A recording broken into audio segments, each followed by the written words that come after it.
Can a single word change the identity of an entire community? Can a name given with good intention still become hurtful?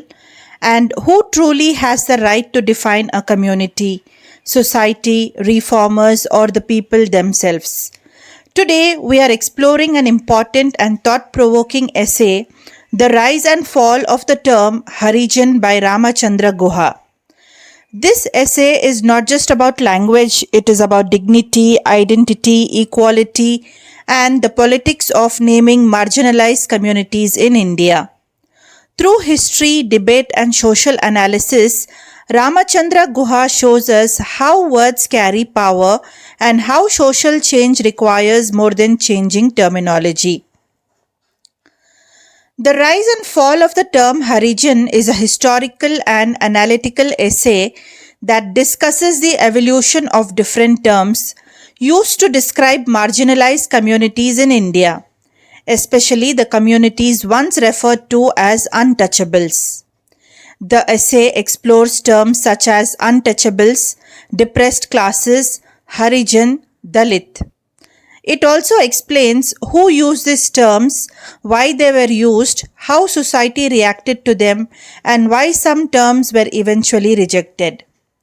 The essay mainly focuses on Mahatma Gandhi's use of the term Harijan, meaning children of God, and why many Dalit thinkers and activists later opposed it. Through this discussion, the essay raises important questions. Can language alone remove discrimination? Is changing names enough to create equality? Should oppressed communities define themselves? Let us get to know a little about the author. Ramachandra Guha is one of India's most respected historians, writers, and public intellectuals. He is widely known for his writings on Indian history, democracy, environmental issues, social justice, nationalism, and political thought.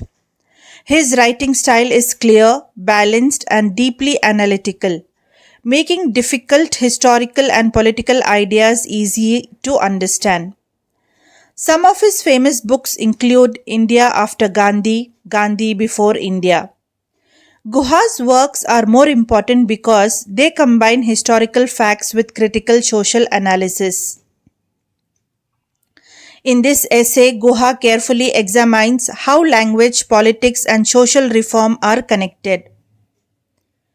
The central theme of the essay is the politics of naming and its impact on identity and dignity.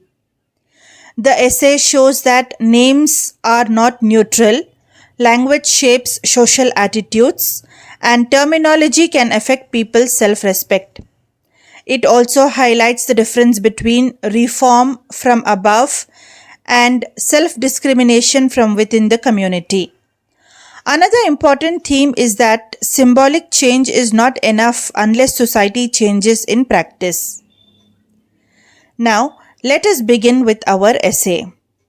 The essay begins with anthropologist R.S. Khare's observation about how many Dalits dislike the term Harijan. A charmer reformer tells Khare, Harijan means what we can never be allowed to become by caste Hindus. This statement immediately introduces the main conflict of the essay. Although Gandhi used the term with positive intentions, many Dalits felt the term was superficial, patronizing, and disconnected from their real suffering.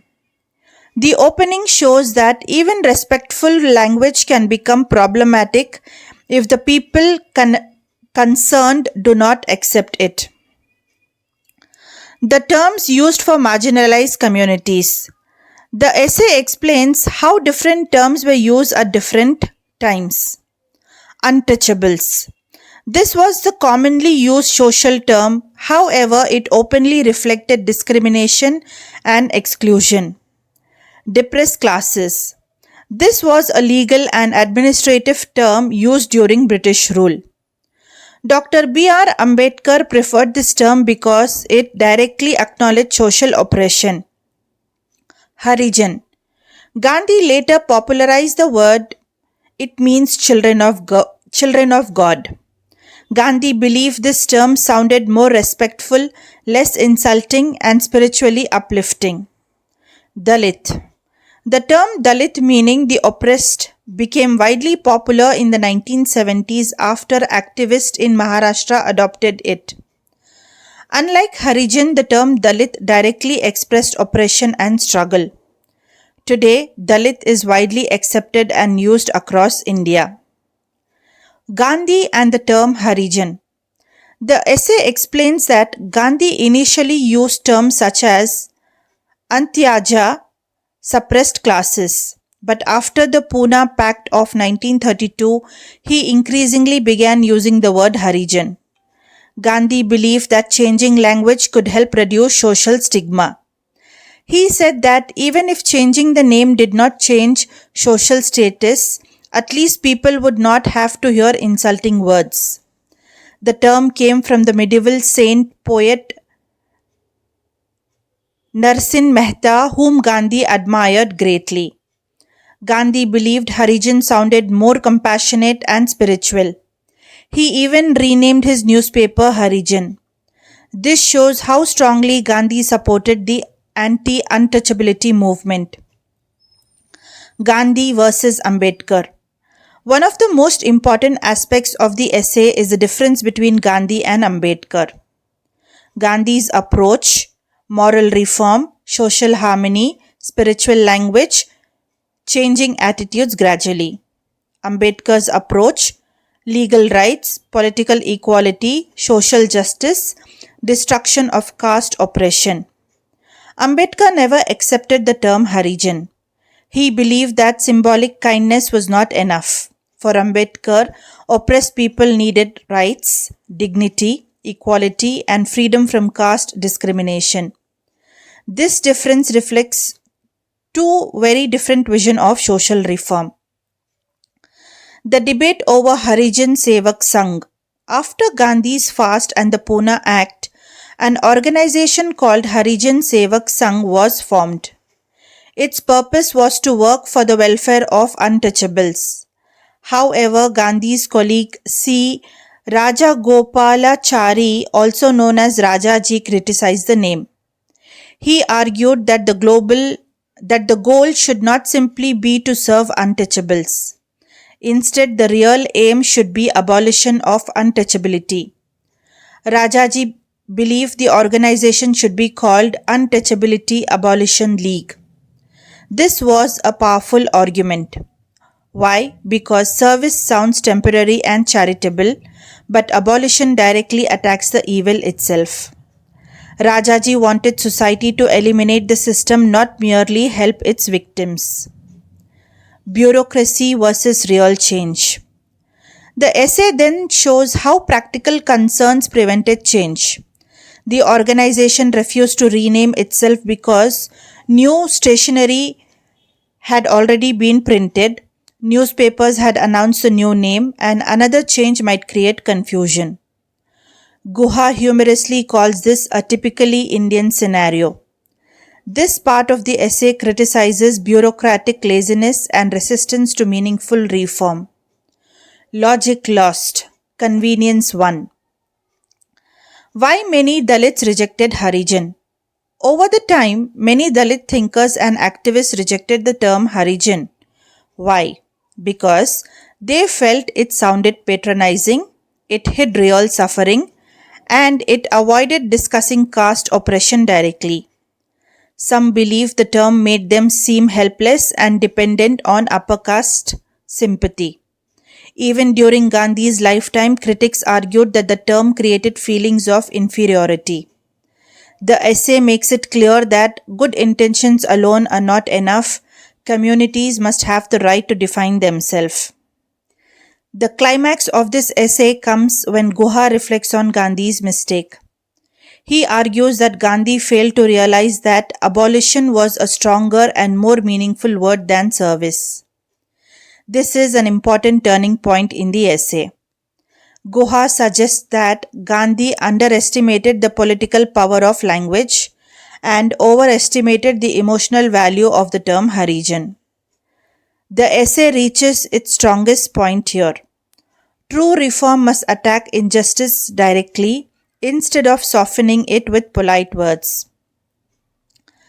The essay concludes that the term Harijan may have been created with kindness and compassion, but it ultimately failed because it softened the reality of caste oppression, sounded patronizing, and did not represent how Dalits wish to identify themselves. The term eventually lost relevance and acceptance.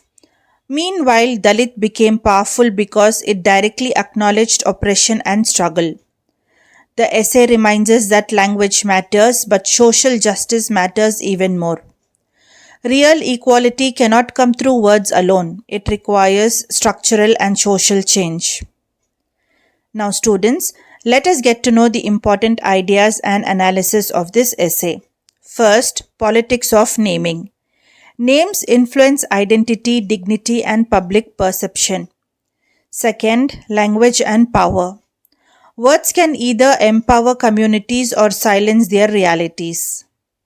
Third, reform versus representation. True reform should include the voices of the people concerned. Fourth, symbolism versus action. Changing terminology without changing society is incomplete. Fifth, Gandhi and Ambedkar's differences. The essay highlights two contrasting approaches to social justice. Important message. The essay teaches us that language is powerful, but respect cannot exist only in words.